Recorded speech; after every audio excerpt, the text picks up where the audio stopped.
Mister Alex ह्यांना मी विनंती करते साने साहेबांना पुष्पगुच्छ देऊन त्यांचं स्वागत करायचं. रूपा मॅम यांना मी विनंती करते की इंदू भारती मॅडमना त्यांनी पुष्पगुच्छ देऊन स्वागत करायचं.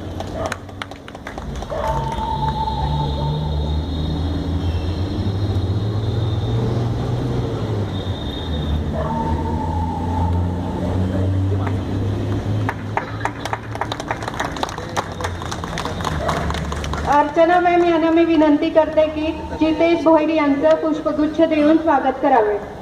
धन्यवाद.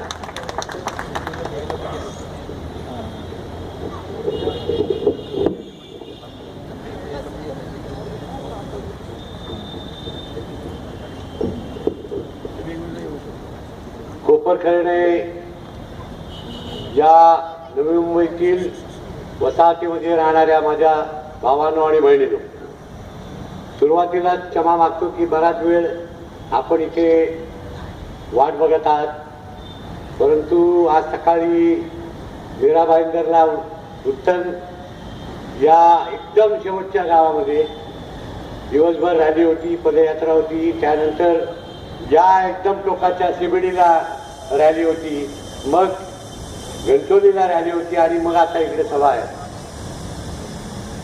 या सगळ्या निवडणुकीच्या धामधुमीमध्ये अनेक वेळेला सभांना उशीर होतो आणि सगळ्याच वक्त्यांना आणि श्रोत्यांना थांबावं लागतं.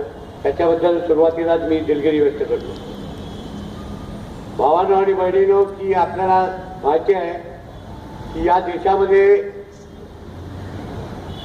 2011 साली माननीय अण्णा हजारे आणि अरविंद केजरीवाल यांच्या नेतृत्वाखाली एक आंदोलन झालं.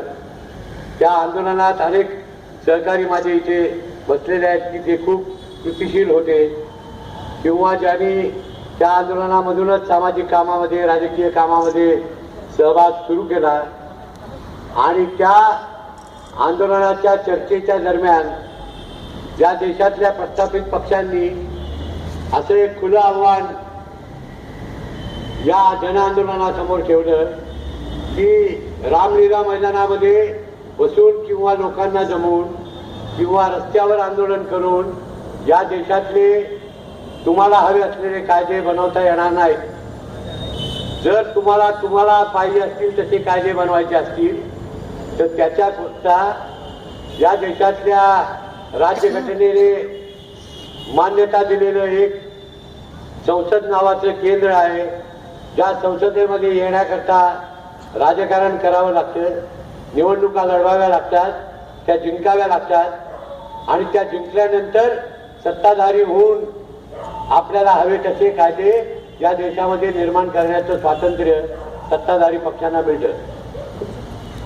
हे आव्हान जेव्हा एका पराकोटीच्या चर्चेनंतर सर्व कार्यकर्त्यांच्या समोर आलं, त्यावेळी अरविंद केजरीवाल यांनी सर्व त्यांच्या सहकार्यांशी बोलून असा निर्णय घेतला की जर इंडिया अगेन्स्ट करप्शन मधले 50% जास्त सहकारी